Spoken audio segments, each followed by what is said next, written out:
Hello, പുതിയൊരു വീഡിയോയ്ക്ക് എല്ലാവർക്കും സ്വാഗതം. അപ്പോൾ നമുക്കൊരു കുറച്ച് ചിക്കൻ ഫ്രൈഡ് റൈസ് ഉണ്ടാക്കി നോക്കാം. അതിലേക്ക് കുറച്ച് ബോൺലെസ് ചിക്കൻ മസാല പറ്റി വെച്ചിട്ടുണ്ട്. പിന്നെ ക്യാരറ്റ്, കോഴിമുട്ട, ബീൻസ് പയർ, ക്യാബേജ്, ക്യാപ്സിക്കോ ഇത്രയും സാധനങ്ങളാണ് നമുക്ക് വേണ്ടത്. മസാല ഇട്ടിച്ച ചിക്കൻ ഒരു 85% നമ്മൾ പൊരിച്ച് എടുക്കുക. ഒരു മൊരിഞ്ഞിരിക്കണ്ട നല്ലോണം.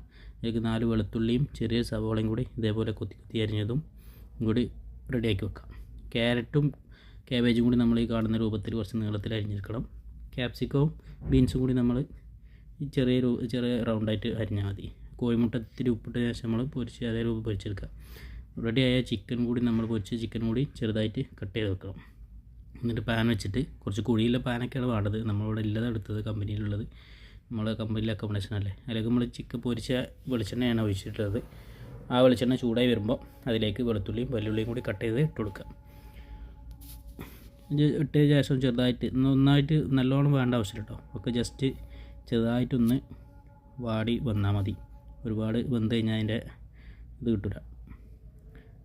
പിന്നെ അതിലേക്ക് നമ്മൾ കട്ട് ചെയ്ത് വെച്ച ഗ്രീൻ പീസും ക്യാബേജും മറ്റു സാധനങ്ങളും, കോഴിമുട്ട ഇടരുത്, മുട്ട പൊരിച്ചത് ഇടരുത്, മറ്റു സാധനങ്ങളൊക്കെ റെഡിയാക്കി വെച്ചതൊക്കെ ഇട്ടിട്ട് ഒന്ന് ജസ്റ്റ് അതും ഒരു 50% വേകാൻ പാടുള്ളൂ കേട്ടോ. ഒരുപാട് വെന്ത് പോയാൽ അതിൻ്റെ ഒരു ഇത് കിട്ടില്ല. ഒരു ചെറുതായിട്ട് ഇങ്ങനെ കടിക്കണം നമ്മൾ കഴിക്കുന്ന സമയത്ത്.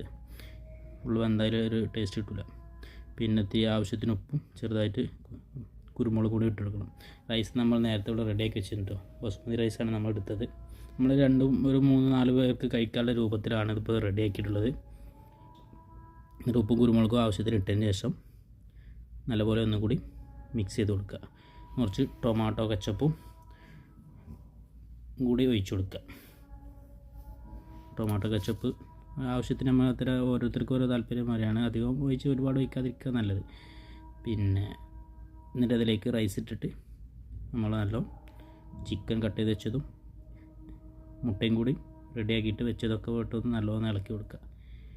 സോയാ സോസും കൂടി ചിലവർ യൂസ് ചെയ്യും കേട്ടോ. നമുക്ക് അതിൻ്റെ ഒരു വലിയത് അതിൻ്റെ ടേസ്റ്റ് ഇഷ്ടപ്പെടാത്തതുകൊണ്ട് ഉപയോഗിച്ചില്ല എന്നുള്ളൂ. അതും കൂടി ഉപയോഗിച്ചാൽ ഒന്നും കൂടി കളർ കിട്ടും. ഈ രൂപത്തിലാണ് ഇപ്പോൾ നമുക്ക് നമ്മളൊരു പ്ലേറ്റ് വെച്ചിട്ട് വിളമ്പുന്ന സമയത്ത് ഈ രൂപത്തിലാണ് നമ്മളെ റൈസ് ഇപ്പോൾ റെഡിയായി വന്നിട്ടുള്ളത്.